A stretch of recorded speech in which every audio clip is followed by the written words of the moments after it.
Now, a dispute dating back more than 7 decades was in the spotlight today as Japanese Prime Minister Shinzo Abe and South Korean President Moon Jae-in met at a trilateral summit in China. The legacy of Japan's colonial rule continues to affect relations between the neighbours, locked in a trade war of their own. On the agenda today, export control security and trade partner, what are called white lists. A vicious cycle created by measures and countermeasures wouldn't be ideal for either country. Japan has requested the related trading authorities to hold talks, but the negotiations have not made progress over the 3 years.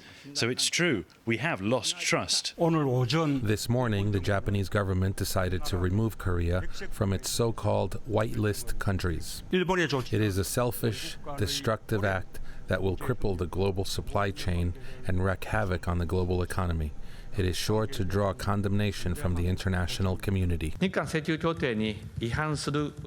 Korea has unilaterally committed acts that violate the Japan-Korea Claims Agreement, breaking international laws that have become the basis for normalizing diplomatic relations. If Japan chooses the path of dialogue and cooperation, we will gladly join hands. We will strive with Japan to create an East Asia that engages in fair trade and cooperation. South Korea is an important neighbor. I urge the country to keep the promises between the two under the international law. A look back at some of the tensions and how they've played out over this year. For technology, the trade spat has far-reaching implications. Japan and Korea account for 60% of the world's memory chip supply. And then there's the issue of North Korea. Both Japan and South Korea are major US military allies in the region. Tensions put a key security pact at risk. Joining us now to assess what we've learned today, how we've made any progress against that kind of backdrop. Live from Beijing is Bloomberg's John Liu. John, good to see you once again. What is the main takeaway then from today's meeting? We just heard there some of the leaders talking over the course of this year about the tensions and where they come from. Has any progress been made today?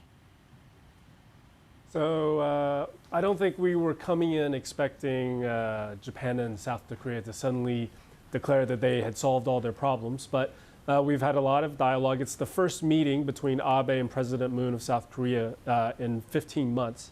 So the meeting that happened, the fact that the meeting took place, I think is a sign of cooling tensions. They had a meeting earlier with the Premier of China, Li Keqiang, where there was discussions about trade and also North Korea. But then they separately had a bilateral, which ended just about an hour or so ago, and during which the two leaders expressed that both sides had their own opinions about the situation and they needed to have more dialogue to sort of work through it together. And you mentioned there signs of cooling. Are there signs of cooling? Yes, the meeting took place and that in itself may be a positive. But are there other signs that these two countries might be able to find a path forward?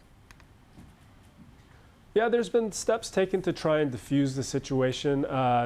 South Korea had threatened to back out of a U.S. security treaty that included Japan. They didn't do that. There have been steps to, including today's meeting, to continue the dialogue.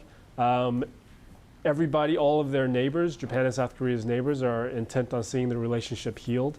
Obviously, the talks taking place in China today. Beijing would like to see the situation sort of return to normal, as it were. Given the overall trade situation with the U.S., everybody would like to see greater certainty.